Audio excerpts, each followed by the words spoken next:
Hello, you are watching a webinar regarding the 2019 Single Audit Updates.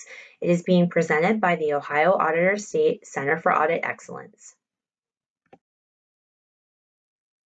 Over the past couple months, there have been a lot of changes that are coming out regarding single audit. What we're going to focus on today is the 2019 Compliance Supplement and the 2019 Data Collection Form. We're going to go over some of the major changes in both of those items and some audit considerations relating to those. We're going to start with the 2019 Compliance Supplement. The final version was issued on July 1st, 2019, and I should back up and say what we thought was the final version was issued on July 1st, 2019. So at the time that they issued this, same as they do every year, they issue it and they put out the compliance supplement and we move on with everything. We're going to talk about some of the changes in the upcoming slides and kind of why this has been such a big deal and why there's been so much kind of confusion and back and forth on some of these things. But because of all that, they issued this, and the AICPA Government Audit Quality Center actually issued a letter the beginning of August expressing some concerns to OMB on errors that were found in the compliance supplement, areas of confusion that were out there that they thought things were unclear to auditors, things they thought should be addressed immediately, and also kind of some ideas for down the road. So they sent this letter to OMB, and even when they sent it, there was no guarantee OMB was going to do anything with this. So fast forward another couple weeks, one of the areas there's kind of been a lot of discussion on is some changes that were made to the student financial aid cluster. So those were addressed in this letter, and actually they came out with a revised version of that information. So this revised information has come out in a draft form, and in conversations relating to that, it's kind of come out that they are considering revising the compliance supplement. That is all I know as of the date of this presentation. I don't know how widespread those changes are going to be, what programs it's going to impact, how soon they're going to issue any of that. I don't really have any of those answers right now. It's definitely something we're staying on top of, and we'll keep everybody posted on. So like I said, we do know there is a draft version of the SFA. So that FAQR we have prepared using this updated draft version. There is a note in that FAQR that this is based upon this draft version, and you can go ahead, you can start your testing, but you can't finalize anything, can't submit your audit, issue opinions, do anything like that until we see that final language on that. And we'll do we'll compare and do an evaluation on it. Hopefully it's not anything major. It's not really changing the procedures. It could be identical to the draft they've put out. So we will keep an eye on that and keep everyone posted as we get that information. But that's kind of where things are at as of right now. So when this says the final version, that was the final version that we knew of then. So that version is available on the whitehouse.gov website. If you go to this link, it will take you to the OMB page, and you can click on the 2019 Compliance Supplement. When you do that, it will bring up one giant PDF of the 2,000 pages the compliance supplement has. The GAQC has gone through and split out all the sections of the compliance supplement into their own PDFs. There will be a link at the end of this presentation to that document. So part 2 is a document, each federal agency, so Ed has its own document. So if you're looking for something specific, it's a lot easier to navigate through those PDFs than going through 2,000 pages. The compliance supplement is going to be effective for audits with fiscal years beginning after June 30th, 2008. That's the same timing it's always been. So the audits we're kind of getting into right now, the June 30th, 2019 fiscal year ends is going to be everyone's first time auditing under the 2019 compliance supplement. And this is going to supersede the 2018 skinny compliance supplement, which, just a reminder on that, why it was a skinny, is OMB issued it for any new programs or programs that had significant changes. And if it wasn't included in that skinny compliance supplement, then everything was going back to the 2017 compliance supplement. So it will supersede both of those documents.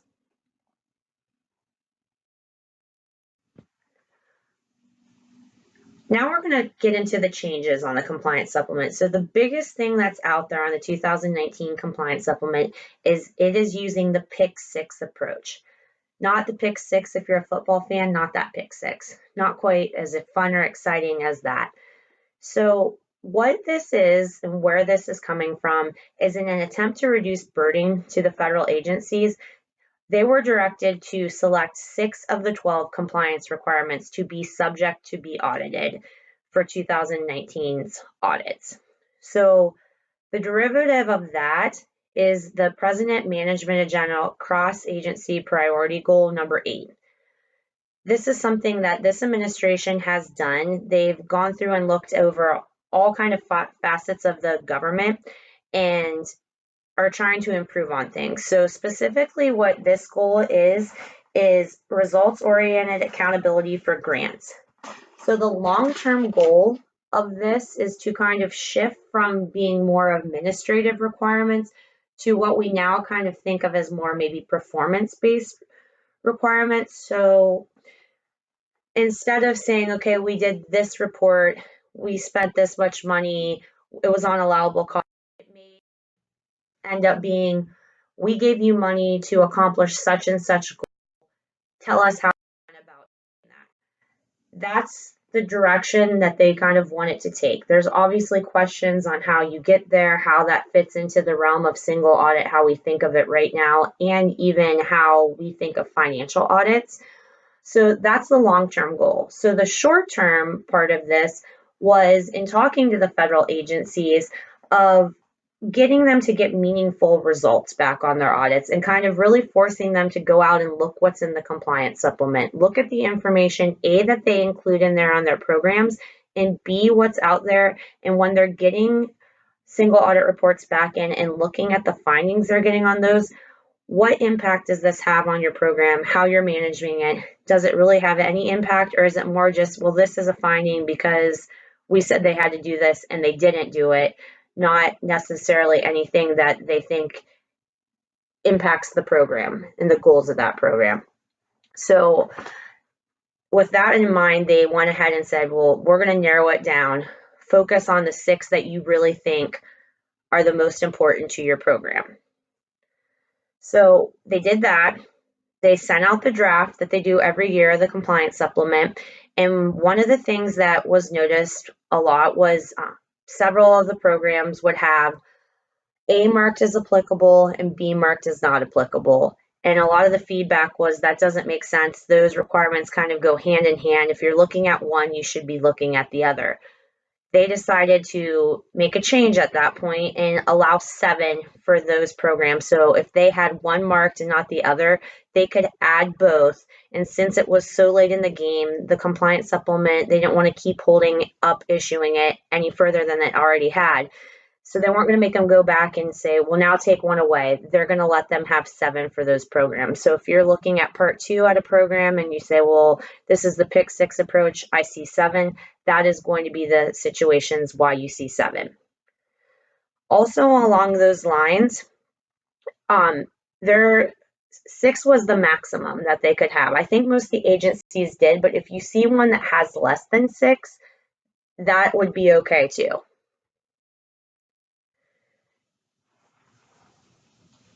So what does this mean?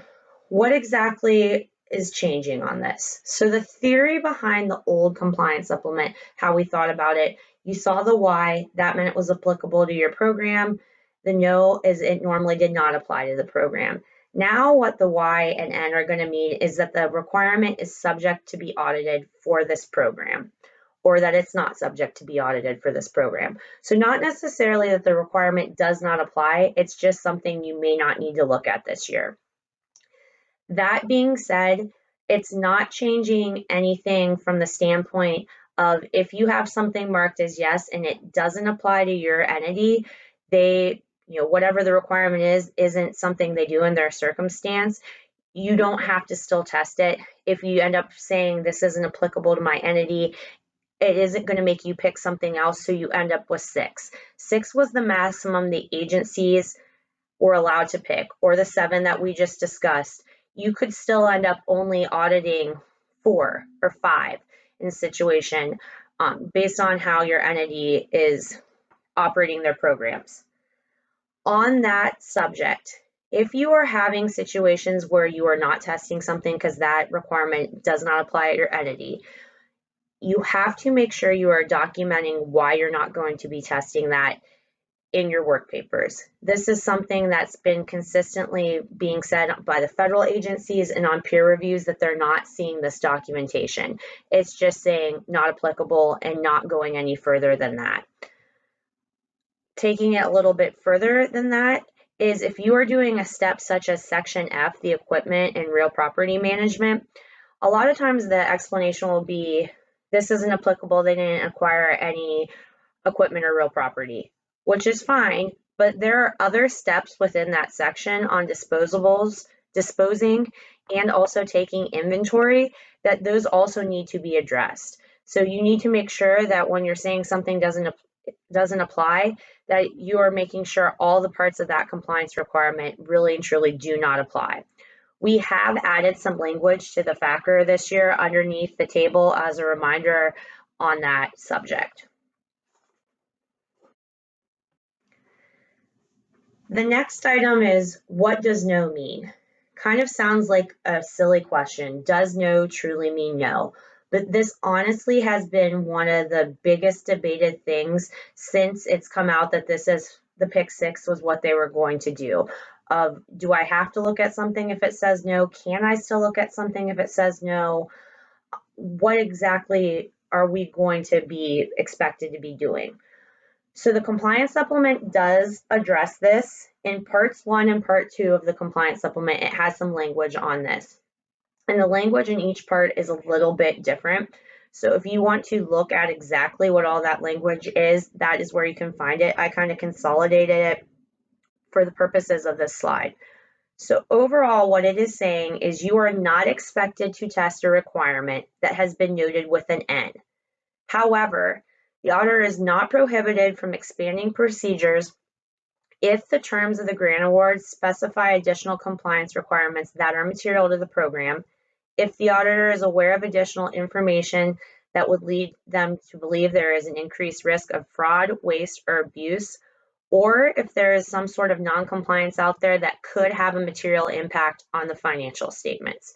So no kind of means maybe. So if you're finding one of those things that's listed up there that you think you have that and you need to go ahead and do testing to feel comfortable with that, you're still going to be allowed to do that. That is honestly going to be something that you're going to have to discuss as teams, have those discussions with your chief and kind of on entity to entity, going out, looking at the grant award, looking at their situation, and making those assessments on, is there anything else we need to be considering outside of what's been listed as applicable? And obviously make sure you're including those in your work papers. If you are going to have something outside of the 6 that you decide you need to test, there will not be any procedures listed in the compliance supplement for that, because it's not going to be something the federal agency has said they are planning on having tested. In that situation, the first thing you can try is to go back to the 2018 or 2017 compliance supplement and see if they had anything listed for that. If they had any additional information, they had suggested audit procedures out there for that, then you can use that information in developing your testing procedures. If that isn't the case, they didn't ever have anything in there for it, maybe it's something that you feel you need to test that it's never really been something that's been said to be applicable to that program. In those situations, then you will just go to the boilerplate for the section that's out on the intranet and just pull that section into your FAQR and just use the standard steps that are in the boilerplate.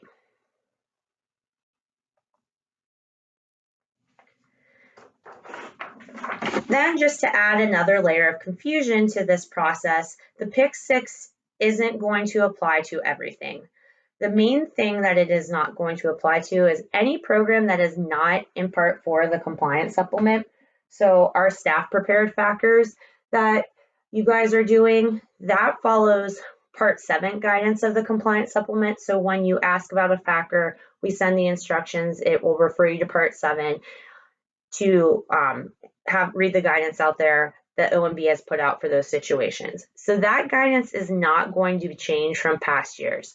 So it is saying that you will go out, you'll look at grant agreements, grant awards, grant documentation, handbooks, things along those lines to help you determine what the applicable requirements are to that program. That is going to be what you're still going to continue to do. It is not, if there's 10, there's 10. If there's 5, there's 5. You don't have to have 6. That wasn't expanded to go outside the programs in the compliance supplement. It also isn't going to take away any responsibilities on prior audit findings and following up on those. If you have a prior audit finding in a section that's not contained in this year's compliance supplement, you're still going to have to follow up on it. If it is a situation where the auditee has said they've corrected an audit finding and we need to do some sort of procedures to make sure that is accurate, then obviously there may not be procedures in the compliance supplement, kind of the same thing we talked about before of going and looking in the past ones that things are out there, or just using the standard procedures to gain that what they have reported is an accurate representation of that status of that finding. The last one is an area that once the compliance supplements come out, some of the wording that's been used in it, and when OMB announced that it was coming out and was talking about reducing burden, there were some auditees out there that kind of got confused and they thought that reduction of burden was coming to them and that they were going to have less they have to do on their end. That is not accurate. They are still going to be responsible to comply with all the terms and conditions of their grant award, regardless of whether we're looking at it or not. That's really not anything different than how it's been before. You've signed that you're accepting the terms in this grant agreement. Whatever it says you need to do in there is what you're going to need to be following. Now we're going to get into some of the things that you need to be thinking about when you're going out and doing your audits. So obviously, a lot of these situations, only looking at 6 requirements, that's probably going to be less than what you looked at before. Each program that's in the compliance supplement has its own 6 that are out there. So it's not like every program under Ed, these are the 6 they picked. So what that's going to lead to are some changes that you're going to need to make in your work papers. So just taking your work paper from last year, or if you have templates set up from prior years or standard ones you're using, that is not going to work anymore. You're going to have to modify those to match what testing you're going to have to do. So an example of this is if you were testing cash management and reporting together on the same work paper, both those requirements may not be applicable anymore. Same thing with cross-cutting procedures. If you are doing a school, you're looking at several title programs and you have your testing set up that you're going to test across the major programs, you may be able to do that for some of the requirements, but every requirement may not be the same. An example of this is the procurement requirements applicable for special ed and it's not applicable for Title I. So just making sure that your testing matches up to what the requirements are. You don't want to have something in there that you may not need to be testing anymore. Also, a note on some of this stuff with testing and setting up work papers. This is just going to be a reminder that you should be reviewing your testing to make sure that you have the proper populations. We talked about this in the spring A&A training of having your monetary and non-monetary populations separate. So just make sure that you're keeping that in mind as you're setting up your work papers and maybe going through and taking a look at all of these to make sure you have everything right for the Pick 6, to just keep that in mind as well. I think some of the agencies did is they picked their 6 and then they said, well, we're going to leave section N in the special tests and provisions, and some of the things we took out from other sections, we're just going to move those down into a special test and procedure. This happened a few times. It isn't something of every agency, every program did this, but just keep in mind that you might want to check there to make sure that when you're going through your work papers, you're like, well, we're not going to test this anymore, that it hasn't moved to section N, and you maybe just need to change some of the wording to reflect where that's at in the compliance requirements now. The last bullet point on here is something that also has changed in the time since I've done this presentation and prepared it and then presenting it.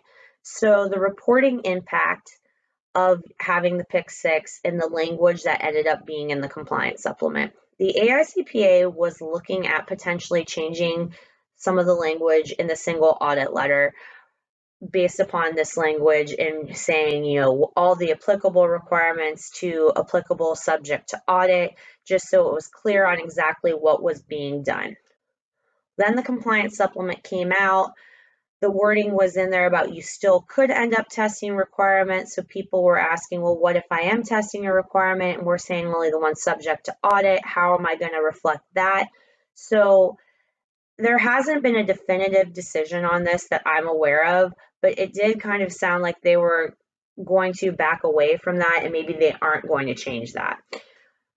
If they do go ahead and change it, it will be announced via GAQC alert on their website and put out there. If that happens, we will take a look at the changes, evaluate those, and once again, we'll let everybody know once we get that information and if there's going to be a change.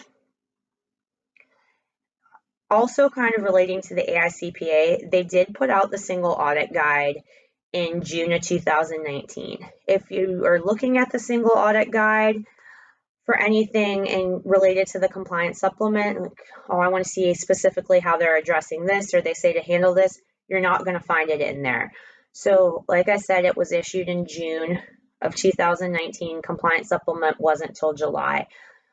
So much of the stuff was up in the air. They weren't sure how it was going to be worded, how it was going to exactly all fall out, that they didn't include any of the guidance in there. It basically says as of the date that this was issued, it wasn't ready yet, it wasn't available, and kind of just, you're going to need to go out and take a look at this when you're getting ready to do your testing and evaluate the considerations.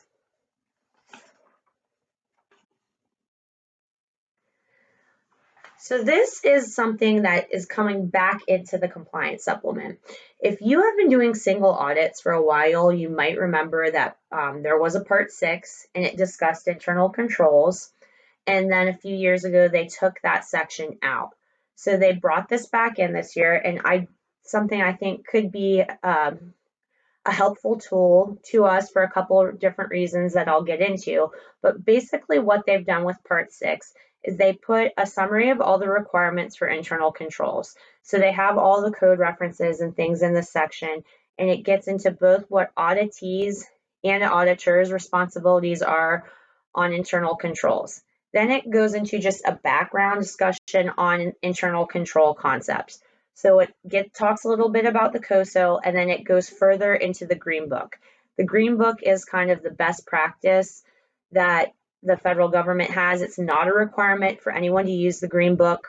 I think we've talked about this before. I've talked with a lot of people. I don't know that any of our local entities are using the Green Book. So some of the concepts and terminology that's in here might be new to you, but it's basically going from the 5 components of COSO and then going into principles of each one of those under the Green Book. So overall, kind of the same end game. It's just looking at it from a different approach. And then what they do from there is they actually have 2 appendixes that have examples of kind of internal control considerations. So the first one is going to be talking about it from an illustrated entity-wide control standpoint. So control environment, risk assessment, information and communication, and monitoring. So kind of looking at those from your entity as a whole, those are ones that could be spanning several different programs. This is how the entity's handling those.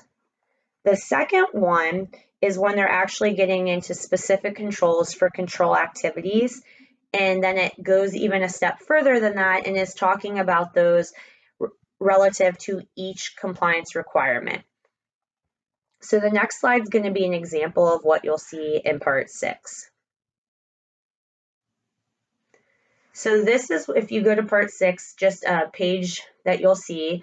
So you'll see at the top that it has the principal under the green book, and then it goes into several of the different compliance requirements, and then has some language under each one of just different considerations that are out there. So this is not the law, the end all be all. If you're looking at this and going, well, my client doesn't do that, their controls are, they're going to have control deficiencies, their controls are wrong. Not saying that at all. This is just some suggestions that are out there. It's not saying this is every situation, obviously, isn't the same. And now I'm going to talk about why I think this could be useful. It's kind of twofold. So from an auditing side, I think this is useful from the standpoint of when you're going through and you're like, man, I don't think they're doing anything. They don't have any controls over this area. They're always those ones you kind of struggle to come up with. I think you can look to this of kind of brainstorming ideas. You maybe will read through that and it will click like, oh, hey, they are doing something like that. I didn't really think of it in that way. Or when you're having conversations with the client, you can kind of come up with some questions stemming from some of these. Hey, do you have anything similar to this? Are you guys doing this? Once again, not saying that they have to do this, but I just think it can be used as kind of to kind of get us thinking in those ways. The other side of this, I think, is on the auditee side. So if you have entities that are struggling with internal controls, they have control deficiencies every year. Maybe they have someone brand new over grants that doesn't have a lot of experience. Maybe they're just looking to strengthen some of their internal controls. Someone that has never had a single audit done before and maybe thinks they're going to be applying for some federal money. Of giving them this or pointing them in the direction of where they can find this information to kind of get them thinking in this mindset of, okay, these are things I need to be considering. What's going to work for our entity that's going to be similar to this? This is something that we are going to talk more about federal internal controls specifically at Fall ANA, so you'll be hearing more about that in the next couple months.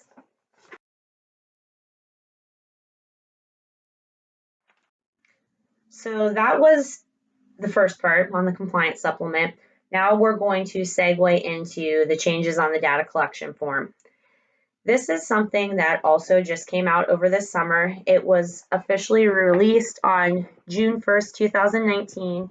It's going to be used for any audit periods ending in 2019, 20, 21.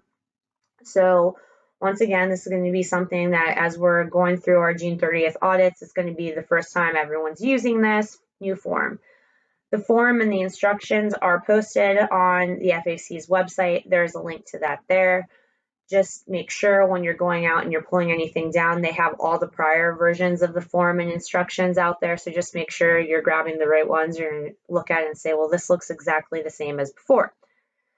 Also, on the FAC website, they do have a frequently asked questions section that does contain a lot of good information on things. So if you're ever stuck on something FAC related, data collection form related, that may be a place just to look and see if that's addressed anywhere. So this is kind of all the changes that happen with the data collection form. We're going to talk about most of these in detail later on in the presentation, but there are a few here that were pretty self-explanatory. So fiscal period start date, they are now requiring you to enter the fiscal period start date. Non-US auditor, I'm not sure that we even have any situations like that, but they have now allowed where you can input non-US auditor information. That was something you could not do before. And the other one on here is items changed on a revision. So in the event that you have to resubmit your data collection form for whatever reason, it is now going to bring up a screen that's going to make you put in all the items that have changed since the revision and why these items have changed. So it is pre-populated with a lot of different information of the most common situations. So, you found an error in your CIFA, you have an additional finding, things like that. So it will have boxes that you can check, all the things that have changed. Then it has an X box to explain. And then they also have at the end, if you have some situation that's not listed in any of the ones they have out, then it just has another option where then you can enter the text on what exactly happened for that situation. When you have a revision like this, it is going to make you recertify the report. And so then what will happen is it will show what's changed on this, so that form will come up that has all that listed, so someone can pull that up if they've already looked at the original package that was submitted and evaluate from that if they're going to need to look at your revised version or not, and kind of give them some direction on what's changed instead of having to go through and kind of guess. The first change that we're going to go over is they've added an edit check for auditee EIN numbers. So this is going to, once you put the auditee's EIN number in, there's going to be a button to validate it. You'll put it in the EIN number and you'll hit submit on this validate, and it will bring up whatever the information for that EIN number is. So you type in your EIN number, entity pops up, you look, hopefully it's the entity you're auditing. EIN number, you confirm that it's right, you move on. It's not the entity's number that you want, then it can be, okay, I need to go back and make sure I entered this in right. Why did I transpose something, I hit something I didn't realize. This isn't the entity I'm doing. So it's kind of giving a check in there to make sure everything's entered properly to not cause any problems later on.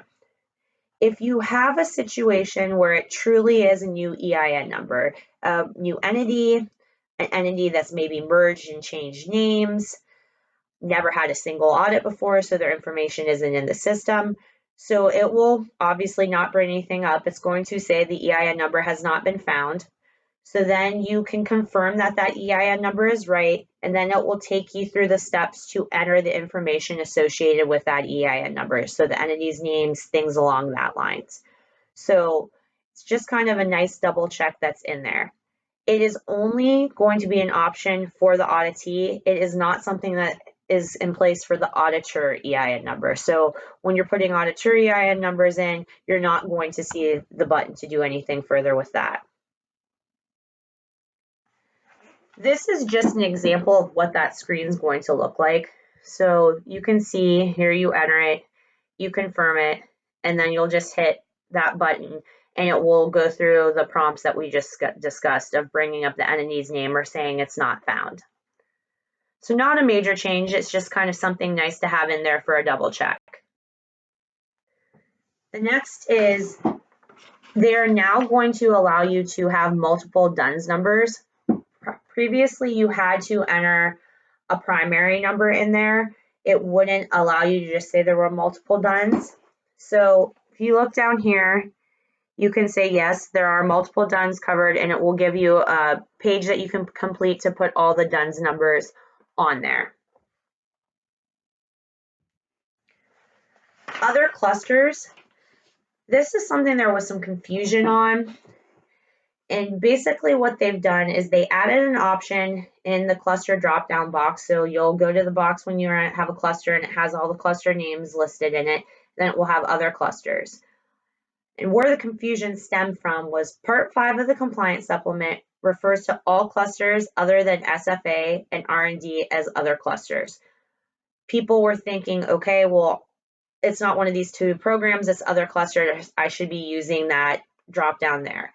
And they did clarify when they put out the instructions that that is not what was meant by this. You should only be using the other cluster option if it's not included in the drop-down bar. So if you go through and you're doing the special ed cluster, it's not listed in Part 5, you'll select special ed, not other. And it should only really be a rare situation there'd be other. The FAC enters in the cluster information off each compliance supplement. So when new clusters are added, they're updating that pull down list. So if there was a situation of, the lag of time that you were putting something in, the compliance supplement had come up had been issued and they haven't updated that list yet, maybe in that situation, and they only have clusters dating back to 2016. So if you have a program that's from 2015 and it's still having expenditures in there and that cluster has gone away, they've not continued that cluster subsequent to that, you may have a situation then that you would not see that on the pull down list. The FAC has requested, if you are using the other cluster, to send them an email and let them know what program you had that you used other for, so they can keep track of that and try to get that list updated for all the clusters, so there really would be minimal use of the other cluster. So those first couple things are kind of more of the minor things of this. The next is kind of the more, or what I consider to be more the significant kind of labor intensive type of things. So we're starting with the notes to the CFA. They are now going to require that all the notes to the CFA be entered into the data collection form. It's all of the notes. So there are some specific notes that are going to be questions asked on that and pre-populated, but outside of those, you still have to enter every single note you have to the CFA. So the three that are going to have prompts to, and that specifically ask you about, to list all your significant accounting policies, whether the de minimis cost rate was elected, and then the loans and loan guarantees.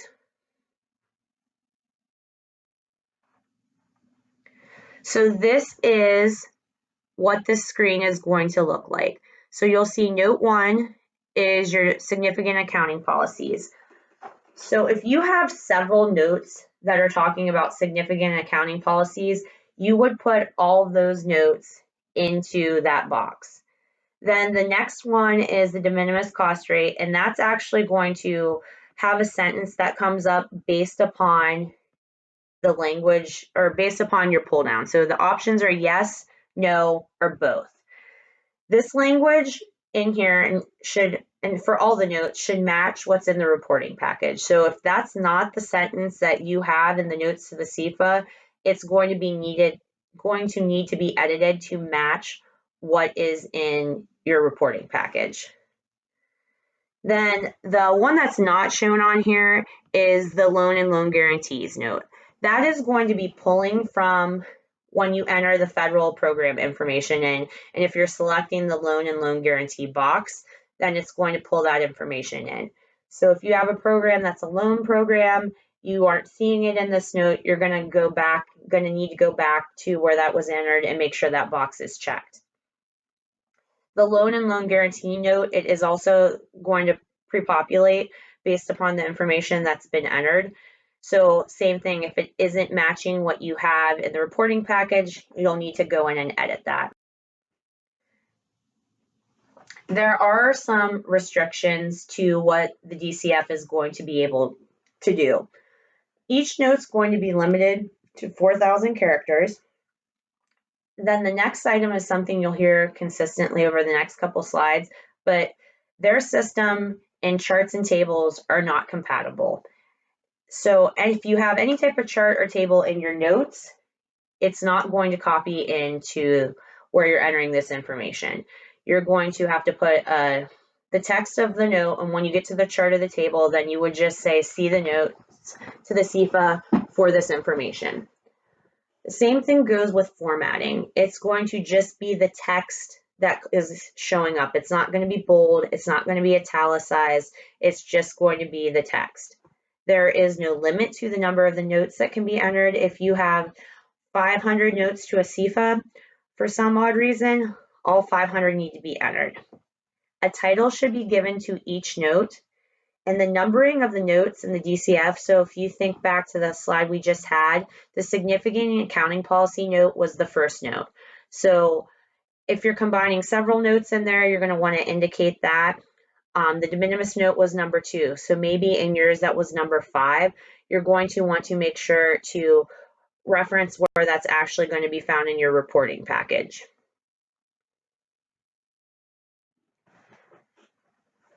This is one important reminder, and we're going to talk about this more on another slide, but the Notes to the CFA are an auditee's responsibility, so therefore, in technical theory, the auditee should be the one completing the section of the DCF.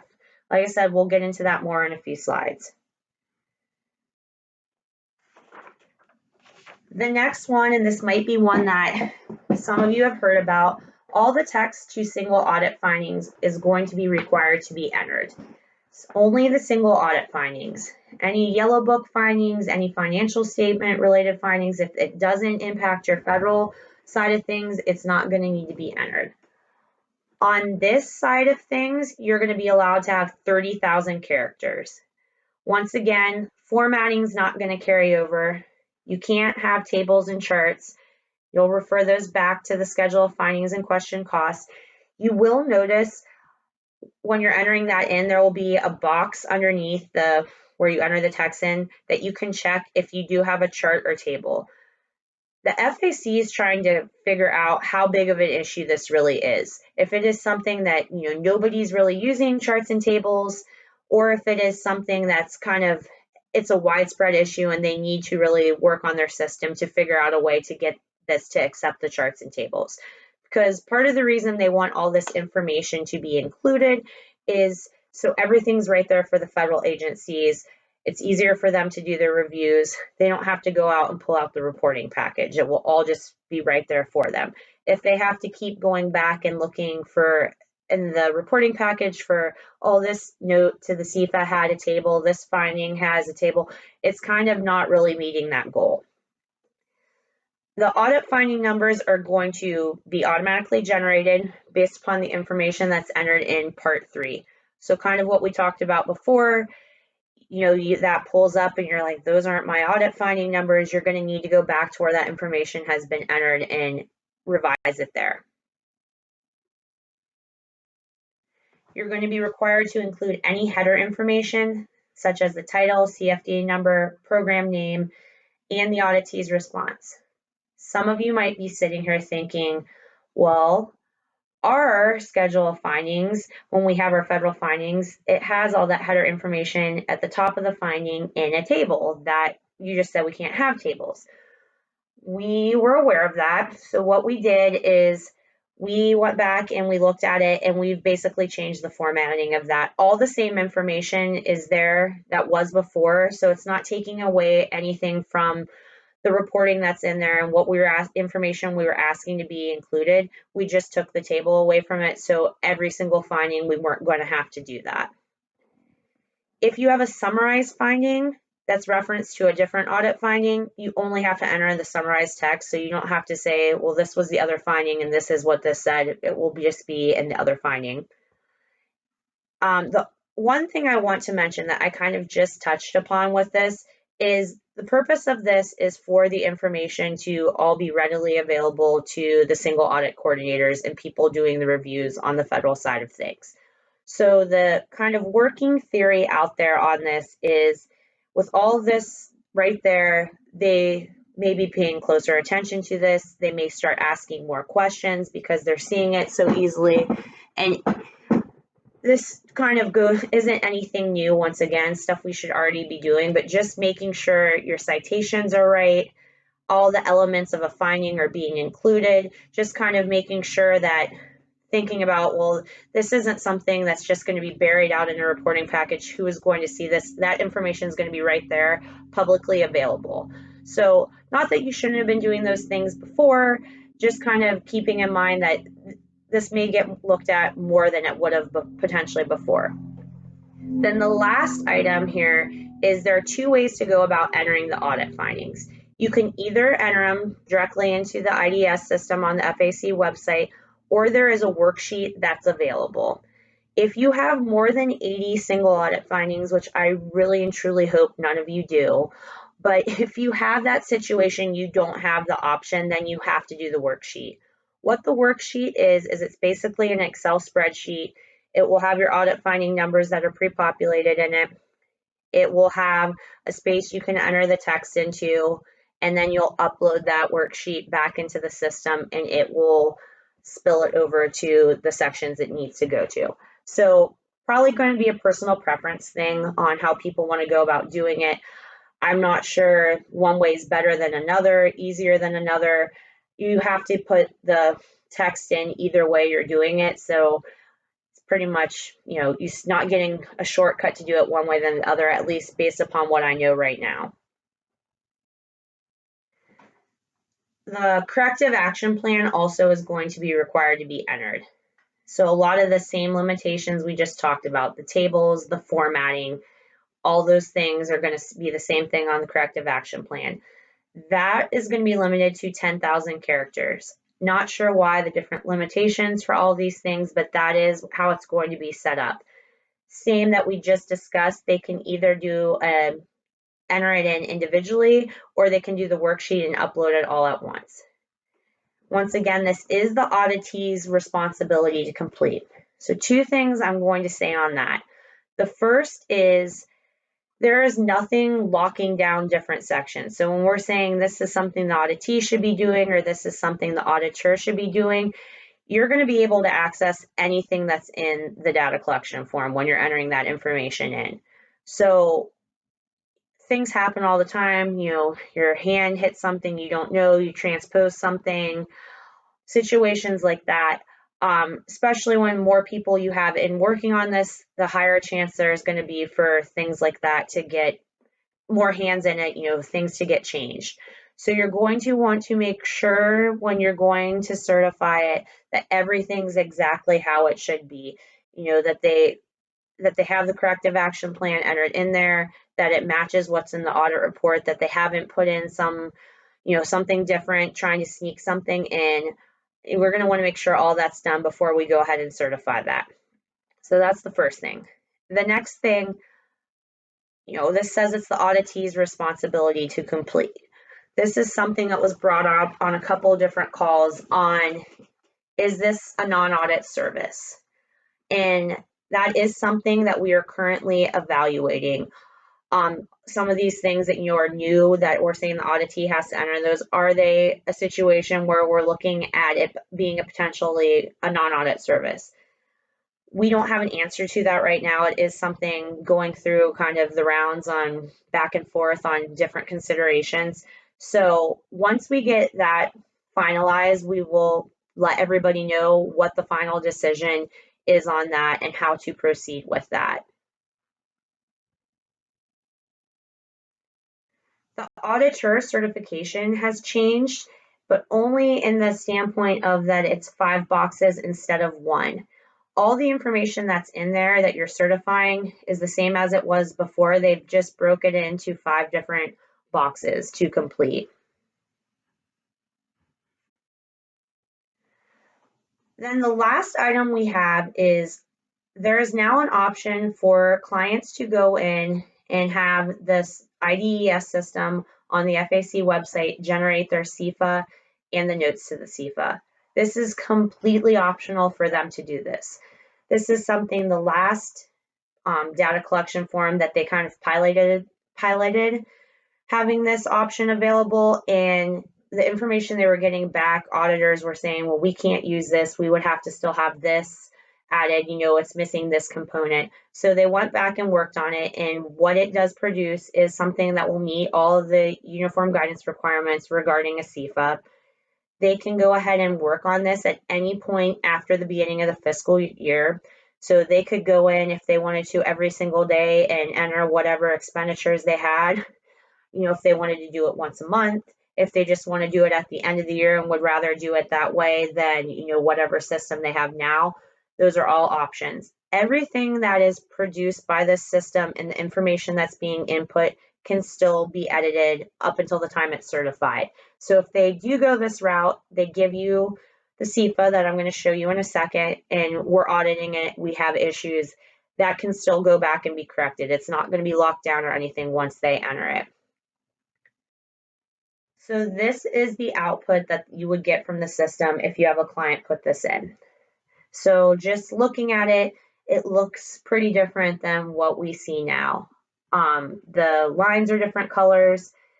The ones that are flush on the left side, those are your direct awards. Anything that's indented is something that's been passed through. The pass-through entities listed over here in a column, And then if it's a cluster, that column names further over here. There is absolutely nothing wrong with this setup.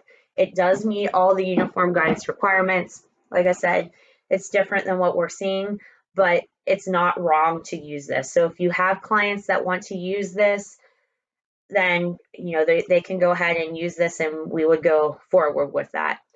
Everything in here can be edited. They want to change the font, they want to change these line colors, they want to move the pass-through entity over to underneath where the department is. They can do all of that. The question then I think becomes, if you're going to do this and edit all of this information, is it really worth it to use it if you're going to go and change everything that comes out of that? How much time is it saving you, or what are the benefits of doing that? I don't know any of that. This is new. I don't know how many clients we have that really would go about using this, but if you do have any clients out there that have heard about this and are interested in using it, there is a whole handbook on the FAC website on using IDS that can further explain the process of how they go about doing it, walks them through the different screens. So that would be a good place to direct them for further resources on it. There is a tab. The notes to the SEPA can also be included with this. So I think that will just be a thing that we'll have to see how this ends up going, if anyone ends up using it. If you guys are finding people that are using it, just for my own personal knowledge, I'm just kind of curious on that. If you just want to kind of let us know on people you are seeing it and things that they're, issues they're having with it, benefits that they're having on using it, kind of what their experience has been, that can be something we can kind of hold on to and pass that information along to different parties that may be interested in that information and passing it along to different government entities. So the final slide is just our resources slide. There's a link that will take you out to the CFR where all the uniform guidance is. So this takes you to CFR 200. So everything that's under that, you'll be able to look through that. Another link to the FAC, and then this bottom link to the compliance supplement is the one that I talked about earlier, the AICPA one that has all the parts broken out. I know this is a lot of information. I know it's kind of a lot of changes, and we're all going to be working through it together. Like I said at the beginning of this presentation, this is new to everyone at this point. I can't say, well, yep, this is definitively what's going to happen. I can't say, well, this is going to reduce your audit hours this much because you're doing less testing, because of all the things that we kind of talked about in this. There's a lot of unknowns until we just get through working through it. We don't have a situation that we can say, this is how it went for this place, and something similar to this is what you can expect, because it's going to truly be something that every entity has different impacts based upon the major programs you have, if they have any additional items you need to do. Even on the data collection form, how many audit findings you have to enter in is going to change all that information. So my best advice is, just reach out if you're having questions, talk about it on your teams, talk about it with your assistant chiefs and your chiefs. Reach out to the center as you need us. You open up spice work tickets.